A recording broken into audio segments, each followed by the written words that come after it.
Hey YouTube, it's Lauren. I am back today making you guys a video and I wanted to kind of outline the hard work that lies ahead of me in the next couple of months here prepping for baby number 2.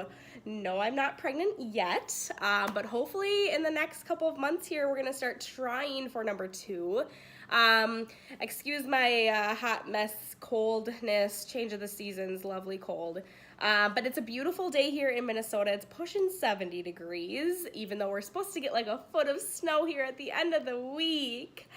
Yay. Cade is napping upstairs, so I figured I would make a quick video. So in the next couple of months here, I have got some hard work ahead of me. I think I mentioned in another video that I have my next endocrinologist or diabetes doctor appointment at the beginning of June, a little less than 2 months away from now. From now until then, my major goal in my life is, drumroll, to lose weight. Isn't that everybody's goal, to be honest? No, but my goal is to lose 20 pounds. This was starting a couple of weeks ago. I want to lose 20 pounds. I am still 20 pounds away from my pre-pregnancy weight. And I'm about to throw out some numbers about my personal weight. This isn't easy for me to do, so be nice and supportive, please. So yeah, before I got pregnant with Cade, I weighed 160. And that was still overweight for me personally. I'm only 5'5". I was 160 pounds before I got pregnant with Cade. Ideally, I would have been like around 140 or so. But yeah, so I was 160 before pregnancy. My very highest weight, my weight before I delivered, was 192. So I gained 32 pounds in my pregnancy, which I really didn't feel that bad about. I wasn't, I mean, it was probably bigger than I would like to be, any pregnant lady, but yeah, so 192 was my highest, and currently I am at 180. So nowhere near my pre-pregnancy weight. So that is why my goal is to lose 20 pounds before getting pregnant with number 2, just kind of where I would like to be. So in order to do that, I did join a gym, just kind of a smaller local gym here that has childcare, which is awesome. We got a family membership for only $70 a month, which I didn't feel was too bad, for unlimited childcare and unlimited classes. They've got some super fun classes, you know, all the typical like strict training, like yoga, all that, and then like some super fun ones, one called ULA. I don't know if anyone's heard of that. It's more like, I think it's geared towards women, kind of like more empowerment and more of like dance moves and feeling good about your body. So I'm gonna start doing that with a friend of mine, and hopefully Teddy will start going to the gym here too. And so yeah, I've only been a handful of times, and then just kind of focused on more eating right. Portion control is huge for me. And we have been tending to eat a lot of pasta here at home, so we're gonna try to steer clear of that. The days that I have been home, and then like on weekends, I'll try to do like a shake, a smoothie, a fruit and vegetable smoothie for lunch. I bought a ton of frozen fruits and vegetables. So yeah, that's just kind of where I'm at, focused on diet and then exercising, hoping to do at least 3 days a week. You know, the weekends 2 days, and then I have 2 days off of work now. So that's 4 days I have off. And then, of course, I can go like after Cade is in bed, kind of trying to work around like my door dashing schedule as well. So yeah, let's just add it to the list. Like one more thing on my to-do list here. I actually just weighed myself last night or yesterday sometime, and I was down 5 pounds, you guys, in just a couple of weeks. So yeah, it seems, I mean, I think I've only got like 7 weeks left to lose another 15.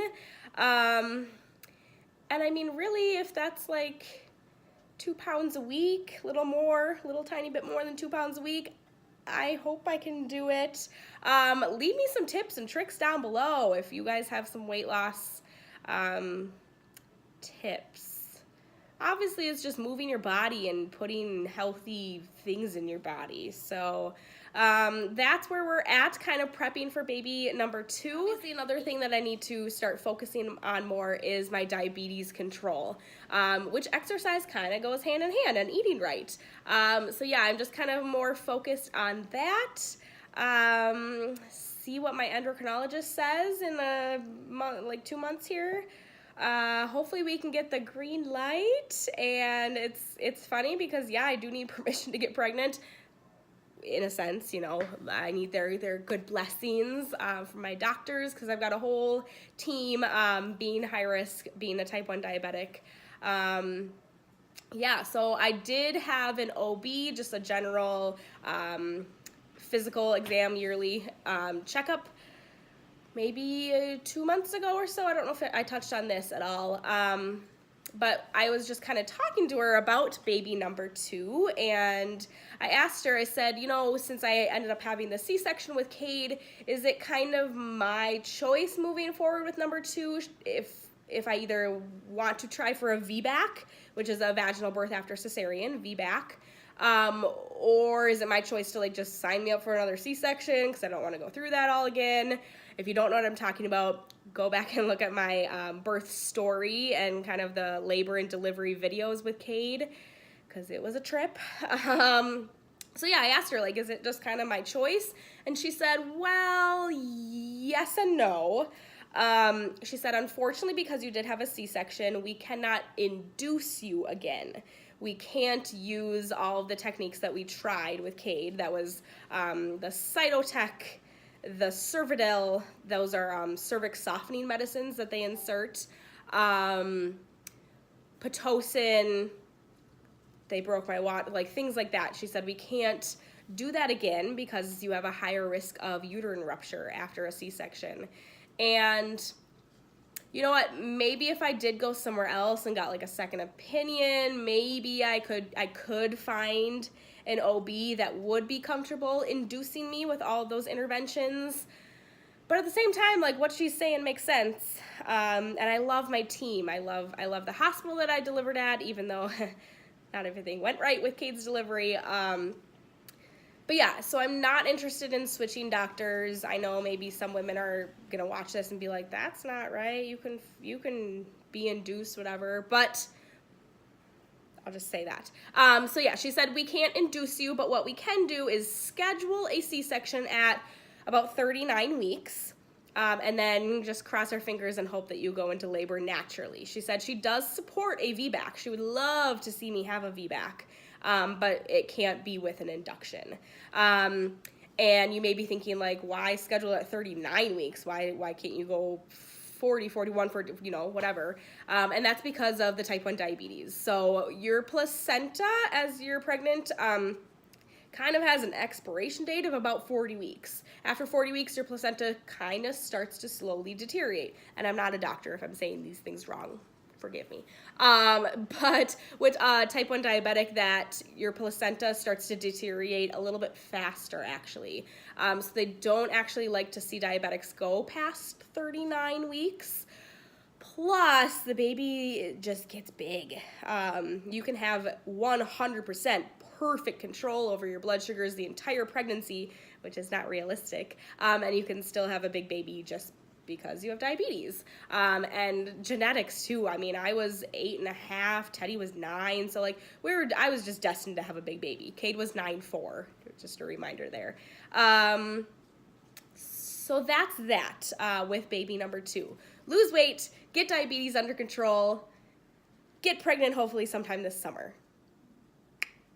And then as far as delivering the baby, schedule C-section at 39 weeks and hope that I go into labor naturally. That's all I know for now. I think I'm rambling now, so I'm gonna go ahead and end this video. Please give this video a thumbs up, like, subscribe, comment. Let me know your comments down below. I love hearing from you guys, the few people that comment on my videos. But yeah, I'm gonna go ahead and say goodbye, and I will see you guys for my next video. See ya.